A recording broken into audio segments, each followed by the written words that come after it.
Hello guys, welcome to my YouTube channel. My name is Usas. Welcome to Usas Vlog.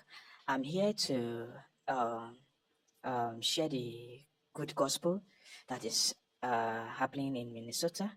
There's a particular a YouTuber. I can call him a YouTuber. I can also call him an activist. I can also call him a a, mm, mm, a patriotic citizen of the United States of America. His name is Nick Shelley. So you can check him on YouTube. You can search on him, and you will see him. So this particular activist, a YouTuber, a patriotic citizen of United States, when it started by interviewing people traveling to different places. Then he came across a particular man that has been investigating the fraud taking place in Minnesota. So all of a sudden, he decided to join hands together and fight this corruption that is happening in Minnesota. There is no particular place where you won't find fraud.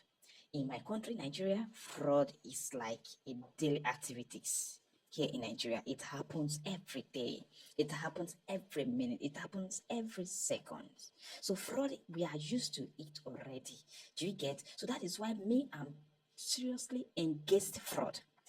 So here in Nigeria, whenever we notice corruption is taking place, we just look at it as if it's their normal ways of ruling themselves, not we, because we are not benefiting anything from the Nigerian government. There is nothing we are benefiting. There is nothing. Go to my state, Edo State, kidnappers as I don't want to deviate away from today's topic. So let's focus on today's topic. Let's react. I'm here to react, and I would have loved to show you guys the video when Nick started interviewing this awesome man. There's a particular man, I'm mistaking his name for David or Daniel, something like that. I know his name started with this, something like that. So I will be addressing that man as a wonderful man. So Nick and the wonderful man, Nick is, questioning the wonderful man that, okay, you said that this particular state is corrupt. Is it that bad?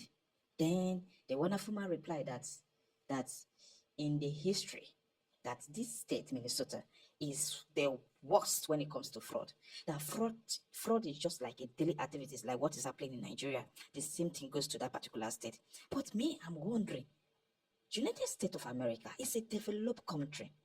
A developed country. Why is it that fraud is still taking place in such a country that has good technology, that has good road, that has good electricity, that has everything? They are number one.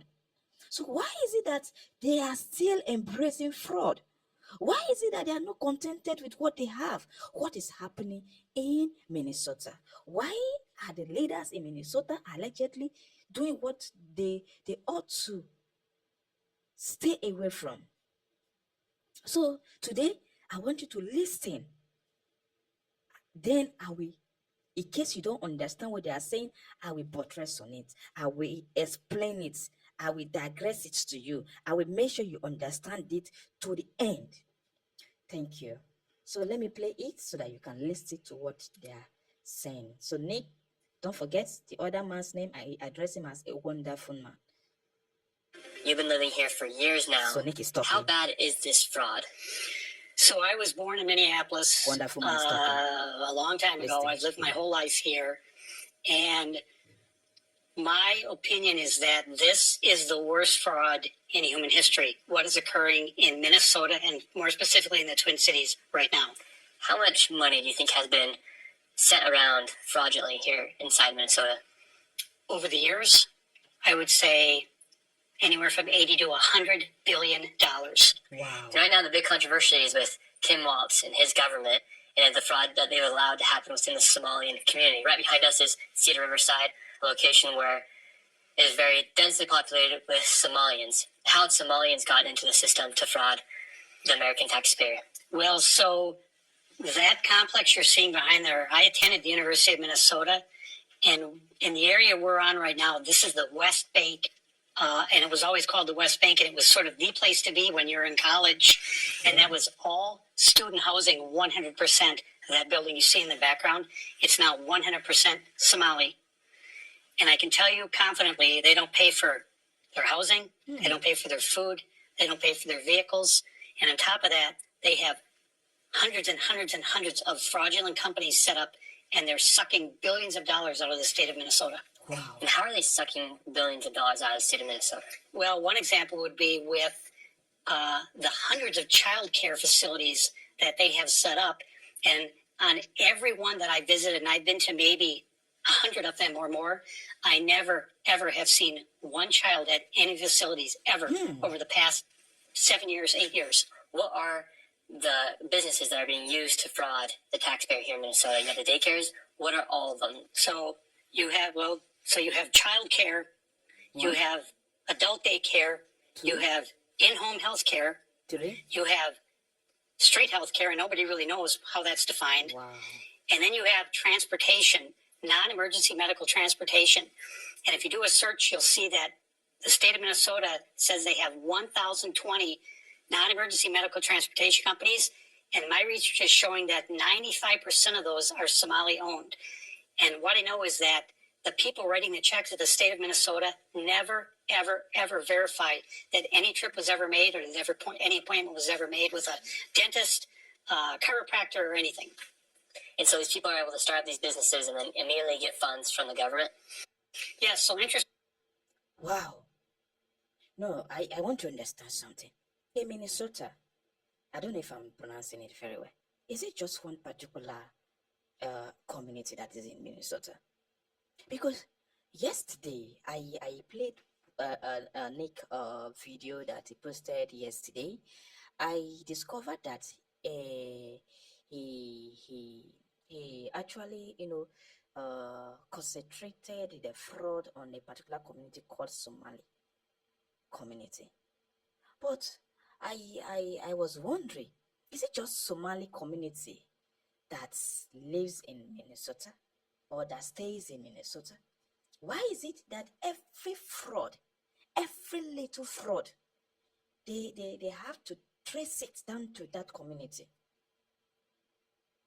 They have to trace it down to Somali community. Why? I want to understand something. Is it that you guys are the one dominating Minnesota, or you guys are the one that is more clever, or you guys are the one that is more superior, or you guys are the one? I just want to know, because United States of America, that I know that I've had, that I know about little of their history, is being owned by the Americans. So why is it that a nobody enter the country, look at the country, look at the beauty of the country, and decided to start defrauding the country? Why? And the worst part of it is that this Somali is in Africa. Why can't we Africans do without fraud? Why can't we just stay and sorry, I want to use the word, mind our business? Why can't we just preach the good part of Africa when we travel outside the country? Why is it that Africa, whenever they are talking about fraud, Africans are always there? Africans are always there. Now, you travel to a particular country. Getting to that country, you notice good road. You notice good freedom of speech. Because not even in Africa, your freedom of speech is not guaranteed after you utter something that you're supposed not to. But in United States of America, you notice that freedom of speech is 100%. Is 100%. And you decided that your freedom of movement, that you are using to walk on a tight road, you are working on it to the fraudulent parts. Why? Why can't you emulate the good part of America? Why can't you make Americans see Africa as a lovely, kinded, hearted, how will I put this word, that will make it make sense? Now, This wonderful man is telling Nick that you guys are using not one, not two, not three, not four, not five, not six, up to like even more than six to defraud. Is if you guys if you guys are well mannered, well learned, well oriented, you will know that America is one of the best country in the world that you don't need to mess with. When you travel to your country, you will see bad leaders that deprive you from freedom of movement. You can move to a certain place, but the freedom of movement is not 100. The freedom of speech is not 100. Now you travel to a particular place, you discover fraud, and you decided to move and play around to make sure that yes, you deal with that country. Are you not happy seeing that country? Are you not happy seeing United States of America? Are you not happy seeing the good work of the previous presidents? Now, this incumbent president Donald Trump, are you not seeing the good work? Why can't you guys just support him? Stop whatever evils that you guys are doing. Yesterday we talked about how you guys defrauded the good people of Minnesota with transportation, fake transportation that is not existing, transportation company that is not existing. Nick and this wonderful man went outside yesterday to check if truly this particular company they are existing, but it's not existing. But millions of dollars has entered into that company.